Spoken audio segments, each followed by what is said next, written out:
কিলৰ বাবে উমৰাংচুৰ মৃত্যু গহ্বৰত সোমাল ৯জনকৈ শ্ৰমিক। দিছপুৰৰ আশিক ধন্য কণিকা হুজাইৰ ৰাজ চলে নেকি ডিমা হাছাওত?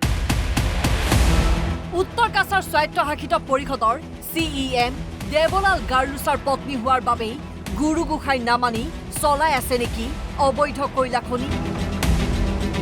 NB নিউজে চলালে এক গ্ৰাউণ্ড জিৰ' ৰিপৰ্ট।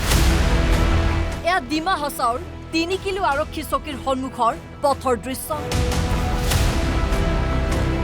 কণিকা হুজাইয়ে চলোৱা অবৈধ কয়লা সৰবৰাহ হয় এই পথেৰেই। মই বৰ্তমান উপস্থিত আছোঁ ৩ কিলো আৰক্ষী চকীৰ সন্মুখত আৰু সন্মুখতে পাৰ হৈ যোৱাৰ ৰাস্তা, সেই ৰাস্তাত আছোঁ আৰু এইটো ৰাস্তাৰে দিনে ৰাতিয়ে পাৰ হয় কণিকাৰ যি কোলা সাম্ৰাজ্যৰ ক'লা হীৰাৰ ট্ৰাকসমূহ, কিন্তু কুম্ভকৰ্ণৰ নিদ্ৰাত ৩ কিলো আৰক্ষী চকী। চাওক পথৰ বিধ্বস্ত অৱস্থা।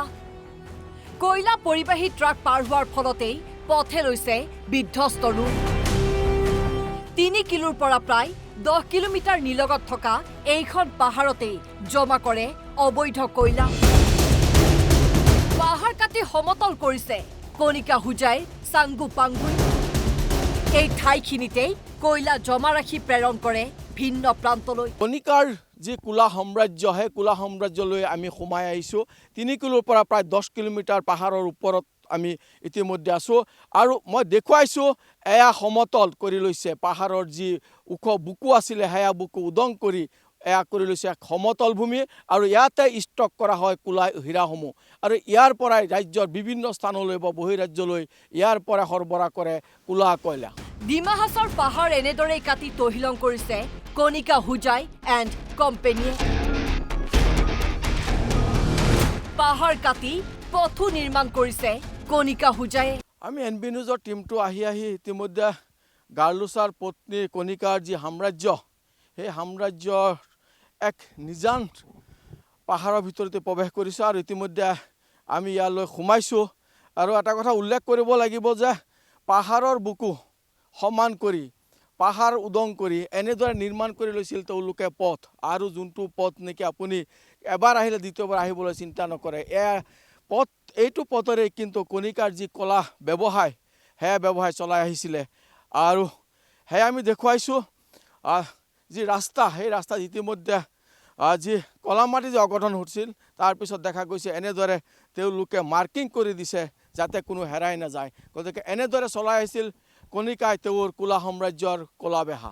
উত্তৰ কাছাৰ স্বায়ত্তশাসিত পৰিষদৰ CEM দেৱলাল গাৰ্লুছাৰ পত্নী কণিকা হুজাইয়ে পাহাৰৰ গছ কাটিও পথ নিৰ্মাণ কৰাৰ অভিযোগ উত্থাপন হৈছে। CM দেৱলাল গাৰ্লুছা আৰু তেওঁৰ পত্নী কণিকাৰ কোলা উদ্যোগৰ প্ৰতিটো পৃষ্ঠা আমি দেখুৱাই যাম NB নিউজৰ দৰ্শকক। কলা হীৰাৰ ৰমৰমীয়া বেহাৰ সমান্তৰাল হিচাপে কণিকা আৰু কণিকাৰ তেওঁৰ বাহিনীয়ে কি চলাইছিলে ঘন জংঘলত, সেয়া দৃশ্য আবদ্ধ হৈছে কেমেৰা পাৰ্চন পবিত্ৰৰ কেমেৰাত লেন্সত। আৰু মই দেখুৱাইছোঁ ঘন জংঘলৰ ভিতৰত যি মূল্যৱান গছ আছিলে, গছ গছনি আছিলে, সেয়া কাটি তহলিং কৰি পেলাই যি ৰাস্তা নিৰ্মাণ কৰিছে সেয়া ৰাস্তা আমি দেখুৱাই আছোঁ। আৰু এনেদৰে যি মূল্যৱান গছসমূহ, সেয়া গছসমূহ কাটি পেলাই চোৰাং ব্যৱসায় চলাই আহিছিলে দেৱলাল গাৰ্লুছাৰ পত্নী কণিকা আৰু তেওঁৰ যি টিম আছিল বা যি দল আছিল চোৰাংচোৱা দল, সেই দলে চলাই গৈছিলে দীৰ্ঘদিন ধৰি এক এনেকুৱা কাঠৰ চোৰাং ৰমৰমীয়া ব্যৱসায়।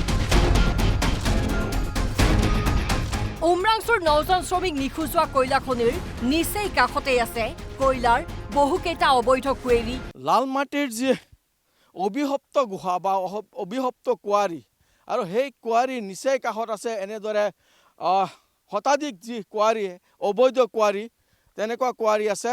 আৰু মই দেখুৱাইছোঁ এনেদৰে কুঁৱাৰীৰ পৰাই যি অবৈধ কয়লাখনন, সেই কয়লাখনন চলি আহিছিলে আৰু এনেদৰে এতিয়ালৈকে যিসকল শ্ৰমিকে ইয়াত কাম কৰিছিলে অবৈধ কয়লা খনি এটা বেলেগ কয়লা খনি এটা, আৰু এনেদৰে এতিয়ালৈকে এনেদৰে কয়লাসমূহ ইয়াত জমা কৰি ৰখা হৈছে। আৰু এটা কথা উল্লেখ কৰিব লাগিব, যি ওচৰৰ যি অবিভক্ত গুহাটোৰ চাৰিওফালে কিন্তু এনেকুৱা শৰো অধিক কিন্তু এনেকৈ অবৈধ কয়লা খনি আছে গতিকে ইয়াৰ পৰাই কিন্তু নিৰ্গত হৈছে সেই অবিভক্ত গুহাটোত যি পানী নিষ্কাশনৰ কাৰণে যি ব্যৱস্থা কৰা হৈছে এফালে পানী নিষ্কাশন কৰা হৈছে কিন্তু ওচৰত থকা যি অবৈধ যি কয়লা খনিকেইটা আছে তাৰ পৰা কিন্তু পানী তাত সৰবৰাহ হৈছে সেইকাৰণে হয়তো আজিৰ দিনটোলৈকে যি আবদ্ধ হৈ থকা শ্ৰমিককেইটাক উদ্ধাৰ কৰিবলৈ সক্ষম হোৱা নাই প্ৰশাসনে হওক বা NDRF হওক বা SDRF বাহিনী কিন্তু ইয়াৰ পাছতো ডিমা হাছাওৰ উমৰাংচুৰ মৃত্যু গহ্বৰ ৰেড হল মাইনিং কাণ্ডত ৰৌ বৰালীক ৰেহাই দি পুথি খলিহনাৰ বিৰুদ্ধে ব্যৱস্থা গ্ৰহণ কৰে দিছপুৰে ৰাজ্য চৰকাৰৰ সেউ সংকেত নোপোৱাকৈ কেনেকৈ ইমান দিনে কণিকা হুজাই চলাই থাকিব পাৰিছে অবৈধ কয়লাৰ খনন ভিডিঅ' জাৰ্নেলিষ্ট পবিত্ৰৰ সৈতে ডিমা হাছাওৰ পৰা বিজু গাঁওখোৱা আৰু বাহৰুল ইছলাম NB নিউজ